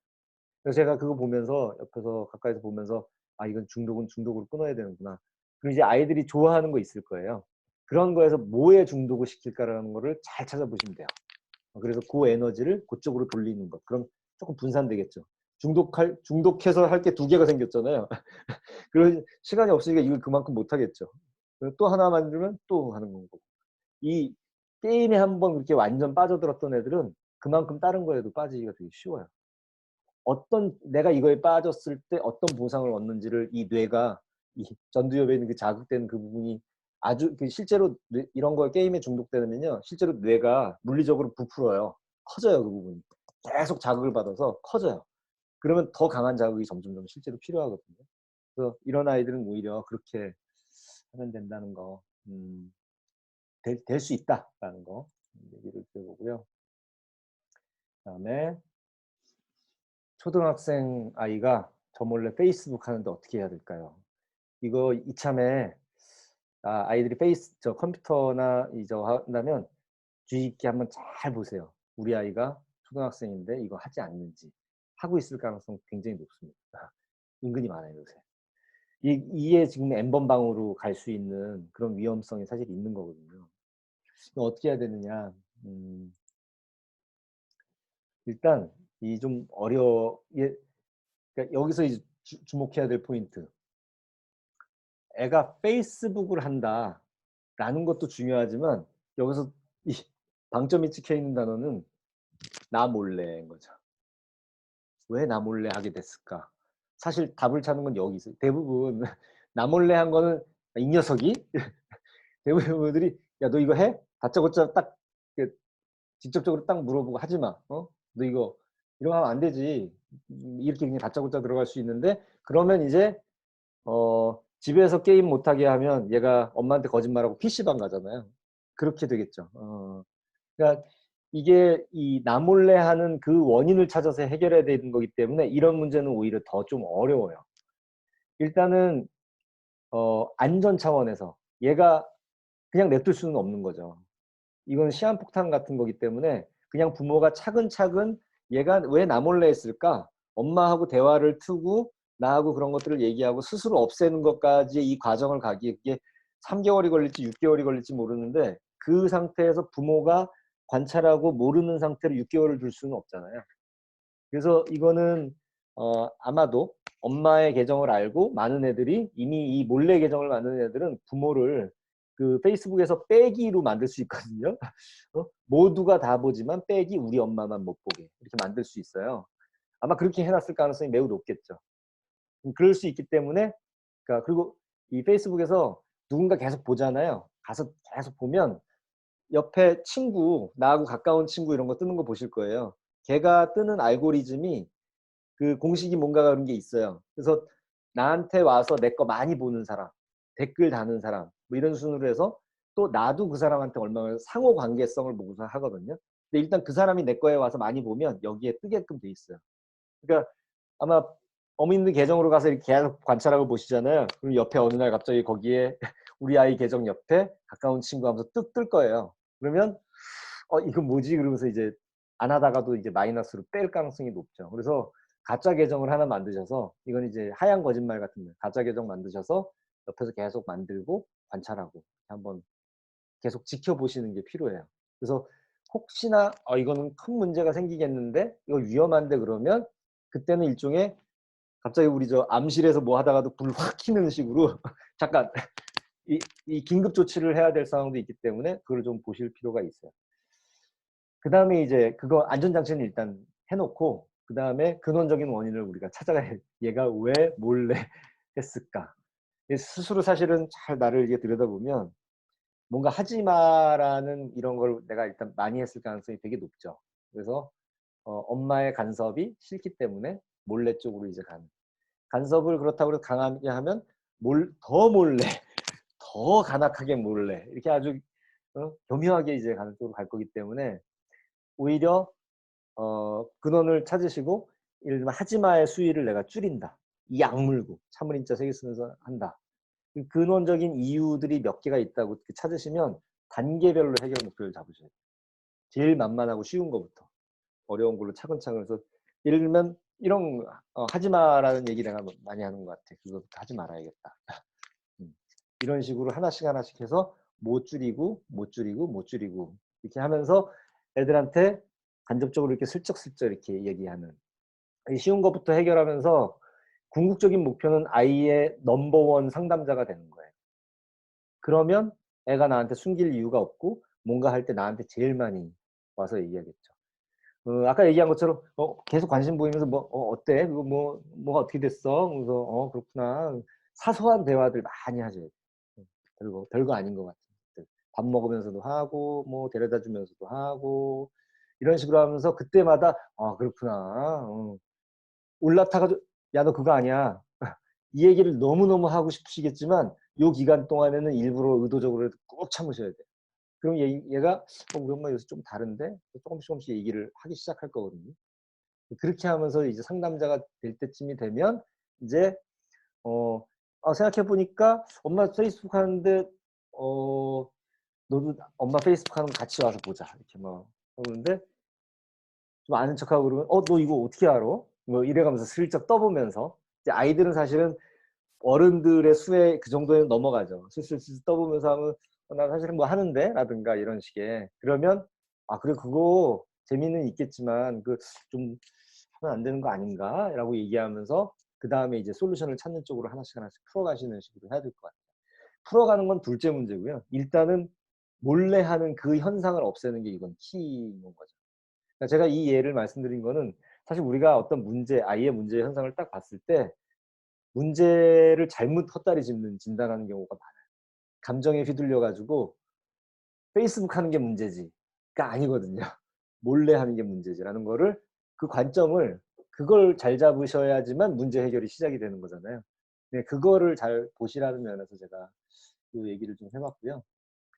그 다음에는 남자아이들 특히 또 여자아이들도 요즘은 거꾸로 여자아이들이 남자애들 야동 보여주고 막 돌리고 하는 애들이 되게 많아요. 적극적으로. 심지어 제가 들었던 얘기 하나는 뭐 여자애가 남자애를 화장실에 끌고 가가지고 꼬치 보자고 막 해가지고 막 그런 경우도 있고 여자애가 같은 나이 또는 뭐 한두 살 누나가 그렇게 성희롱을 하는 그런 경우들도 있고 그래서 어린애가 약간 트라우마에 빠져가지고 여자에 대해서 되게 무서워하고 그런 그게 초등학교 한 1, 2학년 때 그런 거 경험한다고 그러면 그런 일이 충분히 벌어질 수 있죠. 요새 뭐 남자고 여자고 없는 것 같아요. 예를 들면서 이 상황에서는 지금 야동을 보면서 이성에 눈 떴는데 자꾸 보는데 얘가 이거 어떻게 해야 될 거냐. 이런 문제. 이게 이제 성교육에 대한 문제와 야동에 대한 문제가 있죠. 이렇게 봐야 될 것 같아요. 야동, 그러니까 이것도 야동이 나쁜가 이 관점을 우리가 좀 가질 필요가 있는데요. 나쁜 야동이 있고 좋은 야동이 있다고 생각해요. 저도 야동 가끔 보거든요. 제가 보는 야동은 아름다운 야동이에요. 그 사실 플레이보이 이름 많이 들어보셨죠? 플레이보이는 대체적으로 되게 수준 높은 야동이 많아요. 되게 고급진. 그 중에서도 굉장히 이렇게 정말 사랑하는 연인들끼리 그런 모습을 찍은 것 같은 야동들이 있어요. 이런 야동을 저는 보여주는 게 굉장히 좋다고 생각해요. 어렸을 때. 그게 이제 노출의 수위와 그 아이의 연령이 얼마나 되느냐에 따라서 다를 수 있겠죠. 고등학교쯤 되면은 그거 저는 보여줘도 된다고 봐요. 보여주면서 대화를 나눠도 된다고 봐요. 그런 야동은 이제 일종의 좋다고 저는 볼 수도 있는데 가학적인 거. 일단 안 좋은 야동의 시작은 뭐냐면 남자들이 여자를 이렇게 가볍게라도 때리는 거 있잖아요. 지나치게 과격하게 성행위를 한다거나 그래서 이렇게 하면 여자들이 좋아하는 거 아니야? 라는 거를 남자애들한테 알려주는 이런 것들 문제인 거죠. 이게 그 이후에 수많은 우리 N번방까지 정말 나쁜 저가 있는데 어쨌든 이 성에 관련된 컨텐츠는 인류 역사하고 같이 하는 거기 때문에 그리고 인간의 DNA 속에 아주 깊게 뿌리박혀 있고 인간의 욕망 중에 가장 이게 동기부여가 쉽게 되는 부분이기 때문에 이걸 어떻게 할 수는 없거든요. 저는 오히려 이게 성에 대해서 우리가 터부시하고 약간 금기시하고 나쁜 것처럼 해서 이 수면 아래로 내려가게 하는 게 오히려 더 나쁜 부분인 것 같아요. 그래서 오히려 봤다 그러면 어떤 거 봤어? 뭐 봤어? 그중에서 넌 뭐가 제일 인상적이었어? 감상평 들어주고 이야기 나누고 아 그렇구나. 여기서도 너무 이제 처음부터 비판하지 마시고 그렇구나. 엄마는 그런 건 좀 약간 무섭던데. 약간 야, 그 비현실적이야. 야, 넌 안 해봤고 엄마는 해봤잖아. 그러면서 이 얘기를 자연스럽게 얘기를 들어주시는 거 첫 번째. 그러니까 들어주고 엄마가 이걸 불편해하거나 금기시하거나 하지 않네. 금기시하면 숨죠. 불편해하면 엄마한테는 얘기하면 안 되겠구나. 엄마가 대화 상대가 아닌 거예요. 그래서 일단 들어주고 이야기 나누시는 게 첫 번째 깔려야 되고요. 그 다음에 이제 성교육 부분으로 이제 들어가는 건데 앞에 게 첫 번째가 야동에 대한 관점하고 이제 아이하고 대화하는 소통에 대한 부분이라면 밑에 세 개는 성교육하는 제가 생각하는 단계 레벨. 첫 번째는 생물학적 성교육을 처음에 하셔야 돼요. 어릴 때 시작하는 성교육이에요, 이거는. 그리고 이건 생물학적으로 해도 애들은 징그러워 그래서 막 과민 반응하고 우리 사회는 전반적으로 이걸 터부시하기 때문에 과잉이 이렇게 받아들이거든요. 이걸 과학적으로 설명해 줘야 돼요. 과학적으로. 아주 드라이한 언어로. 남성의 생식기를 부르는 단어 있잖아요. 그거 지금 이 공간에서 그거를 부르실 수 있는 분 계신가요? 아마 단 한 분도 안 계실 거예요. 제가 예전에 한 10년 전에 연극을 보러 갔는데 어떤 아나운서가 주인공으로 모놀로그 하는 연극이었거든요. 거기서 시작할 때부터 그 단어를 얘기를 하고 모든 사람들이 소리치게 해요. 아무도 못해요. 그렇게 시켜도 못해요. 한참 교육한 다음에 시키니까 어거지로 사람들이 하더라고요. 이 우리가 그만큼 이제 닫혀 있는 거죠.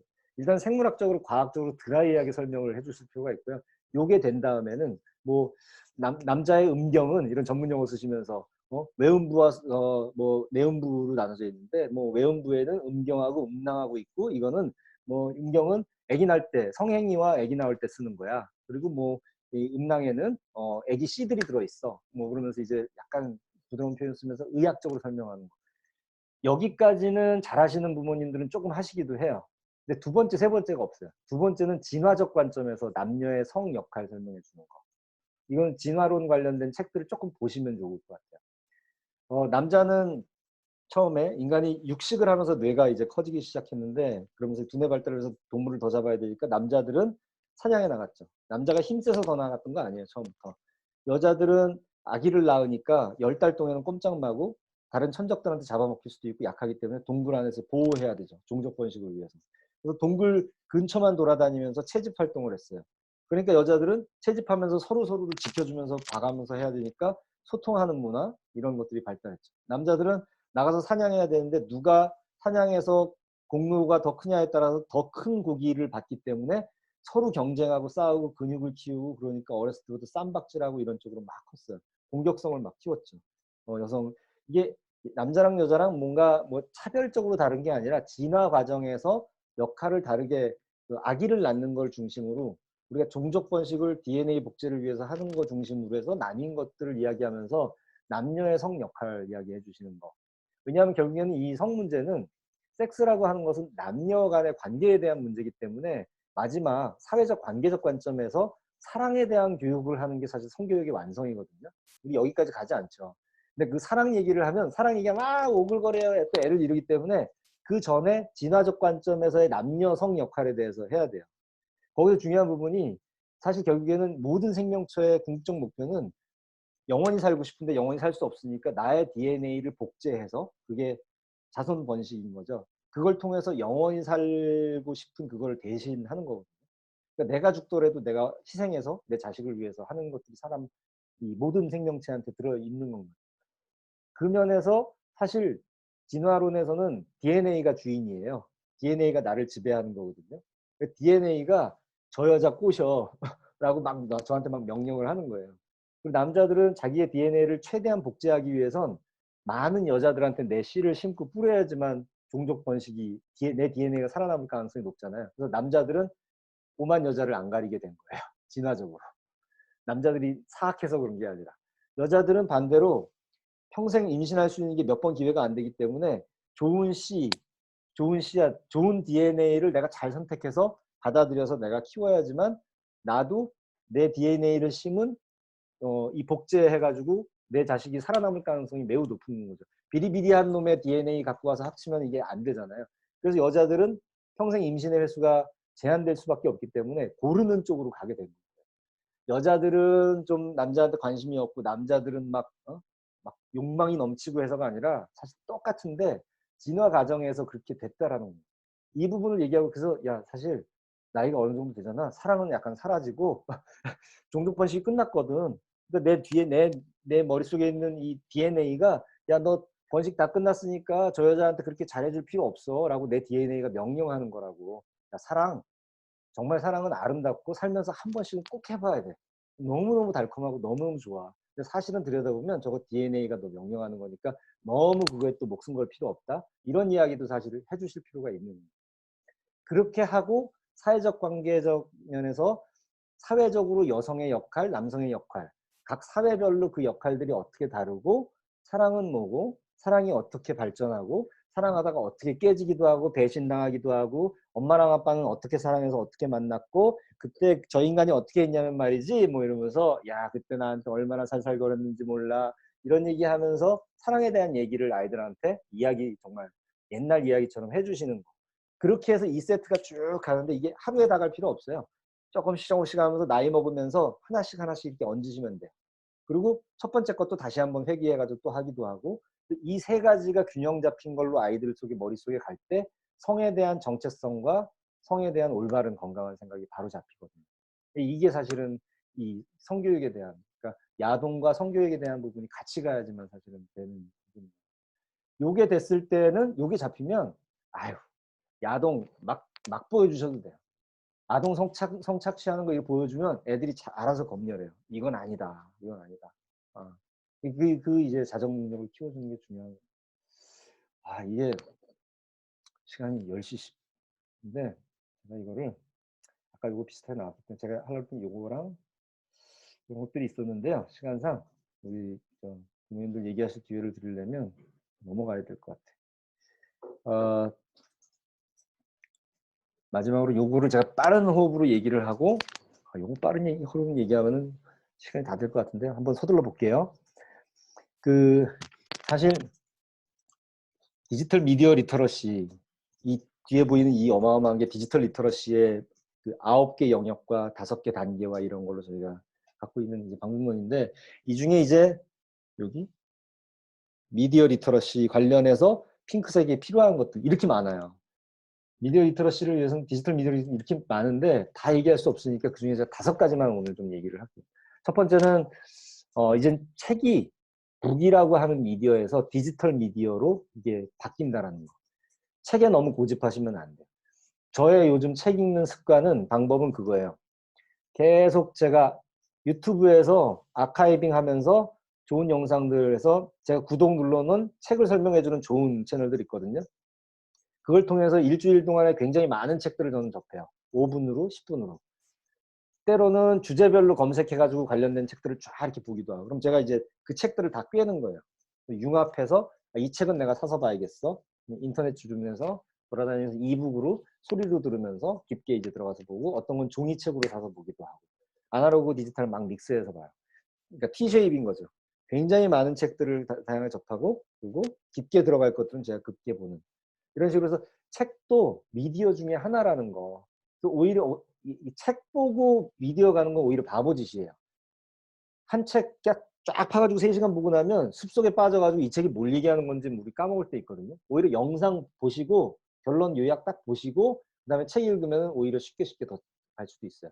그러니까 예전에는 선책 후 인터넷 검색이었다면 이제는 선 유튜브에서 다양한 책 영상들 보고 그다음에 후 책 읽기, 텍스트 읽기, 이렇게 가시는 게 더 나아요. 그리고 이제는 영상의 시대이기 때문에 텍스트의 그 영역은 점점 줄어들고 영상의 영역이 점점 넓어질 거예요. 그래서 애들이 영상 언어를 이해하고 영상 읽기를 하고 그걸 해석해내고 영상을 기가 막히게 만들 줄 알고 이런 쪽으로 가야 되기 때문에 영상에 점점 친하게 지내도록. 그래서 유튜브에서 좋은 영상, 아름다운 영상, 기가 막히게 만든 영상, 설득적으로 너무 잘 만든 영상, 기가 막히게 사람들이 투표 안 하는 사람들을 투표하게 기가 막히게 만든 영상들, 이런 것들을 막 소개해주면 애들이 대안이 되고 안목이 높아지죠. 또 한 가지, 두 번째는 이 컨텐츠 크리에이터. 이제는 소비만 하는 시대가 아니라 모두가 생산자가 됐잖아요. 우리 아이들 막 유튜브에서 뭐 만들려고 그러고 막 하는데 부모님들이 다 막아요. 야, 공부해. 쓸데없는 짓 하지 말고 저거 해. 그거 막으시면 절대 안 돼. 그거는 정말 아이들의 미래를 거세하시는 거예요. 애가 나가가지고 막 운동하고 달리기 하는데 야, 너 그러다 건강 너무 좋아지니까 너 운동하지 마. 이렇게 말씀하시는 부모님 없잖아요. 거의 그런 거라고 보시면 돼요. 얘가 컨텐츠 크리에이팅을 하면서 창의력도 키우고 기획력도 키우고 그걸 만들기 위해서 검색도 하고 이 안에서 사실 컨텐츠를 크리에이팅 한다는 건 수많은 기획 과정과 이런 것들이 막 벌어지는 거거든요. 단 건강한 컨텐츠를 만들도록 하는 것만 해주시면 됩니다. 공부하고 도움되는 거. 근데 그걸 가로막는다는 건 얘가 진짜 막 이 스스로 배우는 거를 막 이렇게 막 이 호기심과 이런 게 커지는 애들을 진짜 막 무자르듯이 확 거세하시는 거기 때문에 절대 그거는 하시면 안 됩니다. 생산자가 되도록 하는. 그래서 원래 남의 강의 얘기 들으면 지금 오늘 같은 시간도 저한테 얘기 들으면서 너무 좋고 야 도움 많이 됐다 하시잖아요. 요거 일주일 지나면 다 까먹는다니까요. 적어놓은 거 보면서 아, 이런 얘기가 있었었네. 깜짝 놀라실 거예요. 한 달 뒤에 보시면. 사실 지금은 누가 제일 역량이 늘어나고 있냐? 제가 역량이 늘어나고 있죠. 제가 얘기하면서 저는 정리가 계속되고 있습니다. 아이들 이런 걸 시키시면 됩니다. 엄마가 가르쳐줘. 네가 강의해 엄마한테. 엄마 열심히 들을게. 그래서 애들 앞에서 막 열심히 듣는 척 해주시고 그런 식으로 오히려 크리에이팅 하도록 하시는 게 지혜로운 방법이겠죠. 또 하나는 보호할 것인가 공유할 것인가. 이게 너무너무 중요한데 지금 우리 부모들이 다 보호하는 쪽으로 다 가 있어요. 과거엔 그랬으니까. 지적재산권 보호하고 초상권 보호하고. 저희 지금 화상 수업하는데 저희가 이 화상 수업하는 그 모든 과정을 다 기록해가지고 우리 사실은 마스터들도 사실 민망하거든요. 나 수업을 누군가한테 완전 공개한다는 게.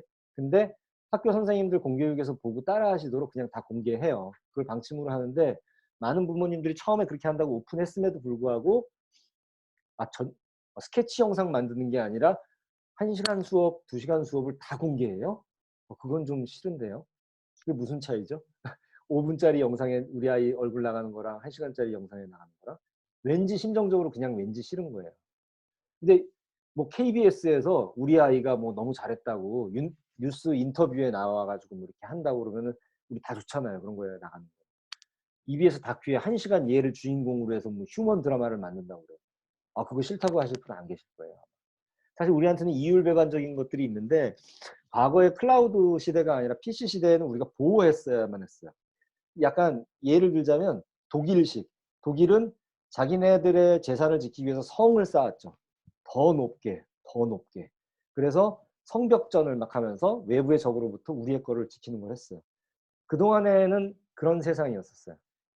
근데 유목민들은 다르죠. 계속 움직이면서 무빙하면서 나누고 공유하고 도둑이 훔쳐가든 뭐하든 그냥 다 이렇게 내놔요. 내놓고 이렇게 삽니다. 이제 클라우드 시대이기 때문에 기본적으로 다 기본적으로 공유하는 시대예요. 싸이가 어떻게 성공했나라는 걸 보면 모든 연예인 가수들이 자기 컨텐츠를 보호하기 위해서 자기 음악 따라하거나 재연주하거나 이런 걸 막아놨어요. 싸이는 내 거 그냥 다 해도 돼 라고 오픈했거든요. 춤이 재밌으니까 사람들이 저작권에 자유롭게 사람들이 올린 거예요. 따라하는 영상이 막 하니까 그래서 이제 지금의 싸이가 된 거죠. BTS도 어떻게 됐냐? 다 그 저작권 오픈했어요. 그러니까 이제 아미들이 더 강력하게 생길 수 있고 그랬던 거예요. 앞으로는 공유의 시대이기 때문에 어떻게 하면 더 멋지게 공유하고 푸사 사진도 내 거 카톡 사진 이런 거 감추고 우리 어머님들도 우리 아이 사진하고 강아지 사진하고 뭐 풍경 사진 이런 거 하지 마시고 자신 있게 내 얼굴 사진하고 어떻게 하면 어디 갔을 때 멋있게 사진 잘 찍히는지 실제 자존감 있는 애들이 카메라 들이대면 V자하고 더 예쁘게 웃음 잘 지어요. 뭔가 마음에 상처가 있는 애들이 더 머리 얼굴 눈까지 다 가리고 다니고 막 이렇게 하는 거지. 그래서 이제는 클라우드 시대이기 때문에 더 건강하게 나를 어떻게 뽐내고 나를 SNS에 홍보하고 건강하게 잘 관리하는지 그럴 때 위기 상황이 생기면 그 댓글에 어떻게 대응하고 지혜롭게 대처하는지 이런 것들을 키워주는 게 사실은 더 필요한 거죠. 그 마음과 이런 것들을 바꾸시는 게 필요한 시대인 것 같아요. 아우 숨차. 그 다음에는 이제 2022년이 되면 불과 몇 년 안 남았는데요. 전 세계인의 절반 이상이 진짜 정보보다 허위 정보에 더 많이 노출된다고 해요. 그러니까 매일 내가 10개의 정보를 얻었다. 그러면 한 6, 7개는 가짜인 거예요. 너무너무 무서운 세상인 거죠. 그걸 듣고 내가 집을 사고 주식을 투자하고 애들을 대학을 보내려고 그러고 누군가는 그걸로 인해서 이득을 보겠죠. 이게 10년, 20년이 지난다고 생각해 보세요. 허위 정보를 끊임없이 퍼뜨려가지고 그거를 이익을 본 집단과 그거에 끊임없이 속으면서 엄한 길로 간 사람들. 이건 뭐 양극화가 어마어마하게 될 거거든요. 이 허위 정보로부터 나를 지키기 위해서는 비판적 사고, 내가 주체적으로 돼서 스스로 판단하는. 예를 들면 이런 거예요. 이런 것들 다 사실은 허위 정보, 허위 이미지들인데 삐빼 말라야지만 예쁘다. 사실 한때는 후덕하고 이런 게 미인이었었죠. 저 어렸을 때는 쫀졸이라고 제 별명이 쫀졸이었었어요. 남자 새끼가 저렇게 얼굴이 조그마하고 저거 어디다 갖다 쓰냐. 저 비리비리해가지고 저거 저게 남자. 아유 저 녀석 어떡하지? 그때는 막 약간 배도 나오고 뚱뚱하고 밥 뭐 한 3공기 정도는 먹어줘야 되고 머리도 대갈장군을 이렇게 커야지 남자답다 그러고 1등 신랑감 소리 들었는데 그런 사람들 지금 뭐 다 저거 하잖아요. 뭐 요즘은 저 같은 쫀졸이의 시대가 사실 온 거지. 이게 웃기는 건 거죠. 왜 그렇게 됐는가라고 하면 미디어에서 기업들이 마케팅하면서 수많은 이미지들을 막 쏟아내면서 이게 미인이야, 이게 잘생긴 거야 라고 쏟아냈기 때문에 우리는 그걸 샤워하듯이 그냥 비 맞듯이 계속하면서 그렇구나, 성형을 해야 되는구나 막 이렇게 가 있거든요. 이런 게 정말 한두 가지가 아니에요. 어떻게 보면 기업의 마케팅에 우리는 다 노예가 돼서 바보 같은 소비와 바보 같은 삶을 살고 있는지도 모르겠어요. 이런 것들이 점점 많아질 거라는 거죠.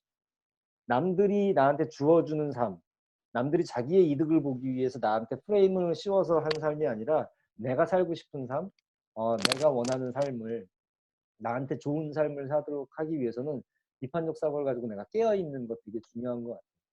그래서 생각할 줄 아는 아이. 그래서 이러려면 부모님들이 좋은 질문을 많이 해주셔야 돼요. 왜? 왜 그런 것 같아? 어떤 것 같아? 영화 보고 나와서도 재밌었어? 재밌었어. 재밌었어. 끝. 이러시면 안 되고 뭐가 재밌었어? 왜 재밌었어? 그리고 자꾸 아이디에이션 하셔가지고 좋은 질문 하고 그 아까 배우가 뭐 이런 거 했는데 이런 건 어떻게 봤어? 감독이 어떤 감독이지? 한번 찾아볼까? 찾아보시고 전에 이런 영화 있었는데 엄마 이 영화 되게 좋아했어. 이 영화 봤니? 봤어. 우리 이번 주말에 같이 볼까? 한 번 더? 뭐 이런 식의 자꾸 질문하면서 이야기 나누시는 거 필요하고요. 마지막으로 네. 이 디지털 릴레이션십인데 이 부분에서는 이게 시간 추구하면 김 대표한테 혼나는데 이 타이밍에서 제가 요거는 하나 좀 보여드릴게요. 예. 음,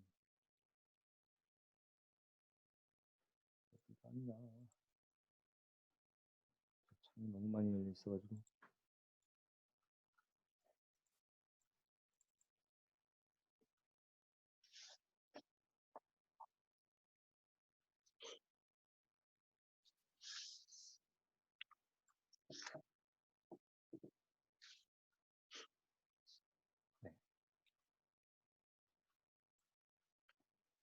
이거 보이시나요? 이거 같이 볼게요. 잠깐.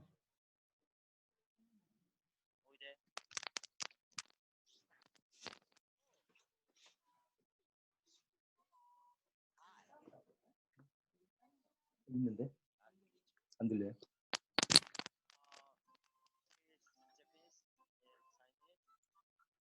지금 사운드가 안 들리는 거죠? 음.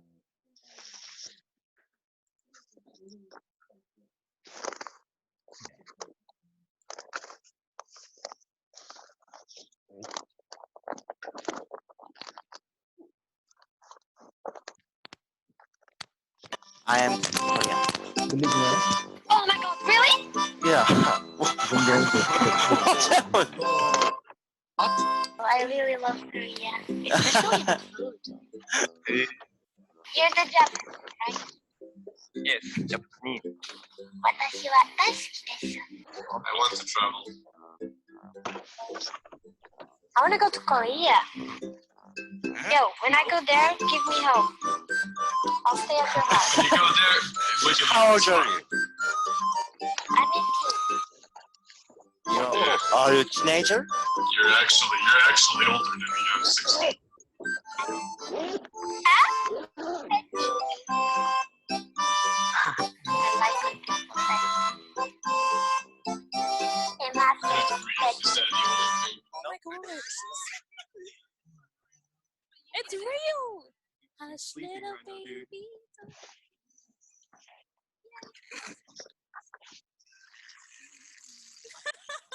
Guys, there's a real person asleep over here and he's snoring. Hello? This boy's sleeping right now. They're asleep. Hello? They're scared. Hello? No. Are you sure? 1, 2,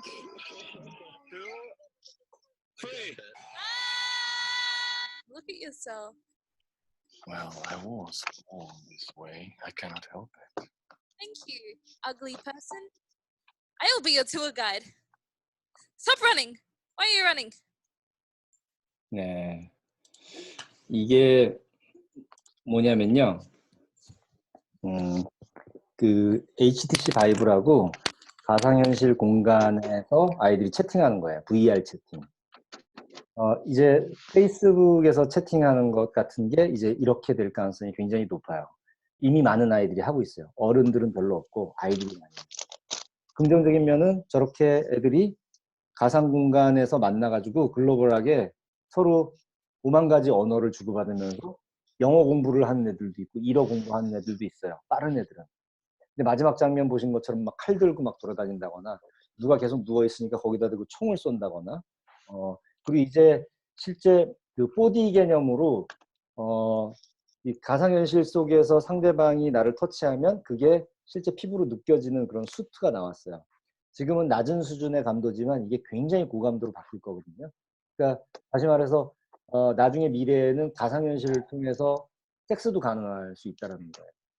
이게 이제 저는 이 가상현실이 굉장히 무서운 부분 중에 하나인데 인간은 유발 하라리 얘기하는 것처럼 스토리 이야기를 굉장히 좋아하고 스토리에 홀릭하기 때문에 이 가상현실 속에는 그런 이야기들이 너무너무 많은 거예요. 애고 어른이고 여기에 흠뻑 빠져들 가능성이 굉장히 많고 저는 인공지능보다 더 무서운 게 가상현실이라고 생각해요. 인공지능은 인류 사회를 집결하게 하고 단결하게 할 가능성이 매우 높아요.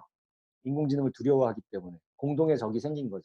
근데 가상현실은 그냥 비에 젖듯이 우리가 그냥 쓱 젖으면서 우리 생활 속으로 쓱 들어오고 어느 날 정신 차려보면 모두가 이런 거를 쓰고선 이걸 통해서 사람들을 만나고 비즈니스도 하고 이렇게 될 가능성이 높아요. 지금까지 코로나19 같은 게 한번 휩쓸고 가면 더 각광을 받겠죠. 이런 기술들이 막 들어올 텐데 다시 말해서 우리가 아날로그 세상에서 사람들을 사귀고 만나고 했던 이런 것들이 이제는 디지털 공간으로 다 간다는 거예요. 디지털 공간에서 어떻게 관계를 맺을 거냐. 특히 이게 이제 우리나라 사회가 갈등국이고 굉장히 심한데 지금 양극화가 점점 심해질 거기 때문에 이 사회적 갈등은 전 세계적으로 사실 트렌드거든요. 점점 커질 거예요. 이 허위 정보와 비판적 이 사고가 필요한 거, 허위 정보가 늘어나는 것도 이런 사회 양극화 현상하고 맞닥뜨려져 있는 건 같아요. 그런 허위 정보가 점점 늘어나고 있는 상황인데 최경화 선생님 오디오를 잠깐. 네. 끄셔야 될 것 같은데. 발그락 네? 소리가, 발그락 소리가. 아, 네, 죄송해요. 네. 네.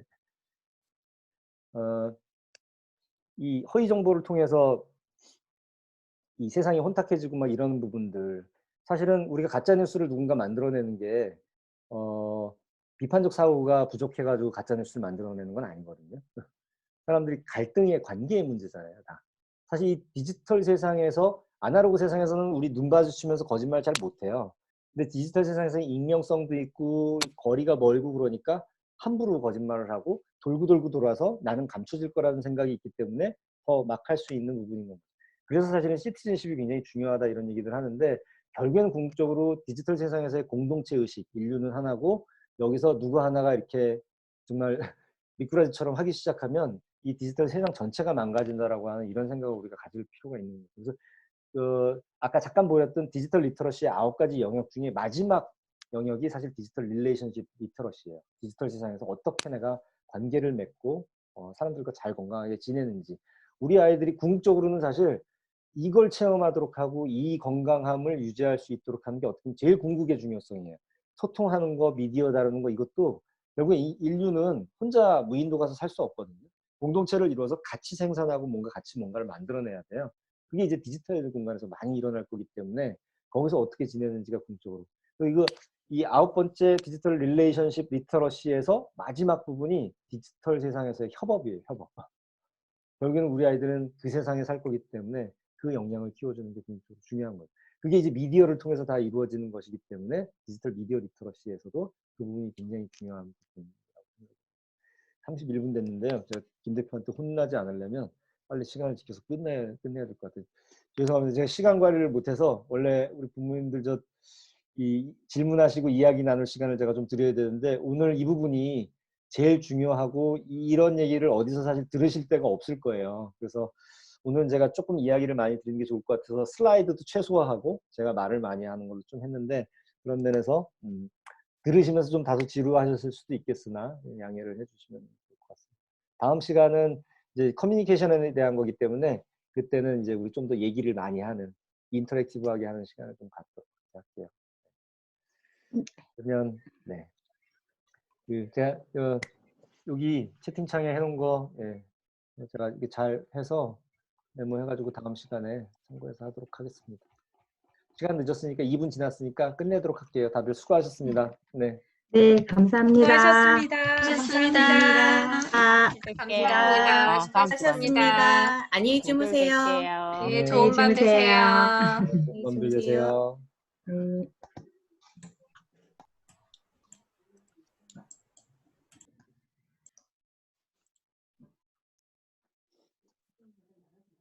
네.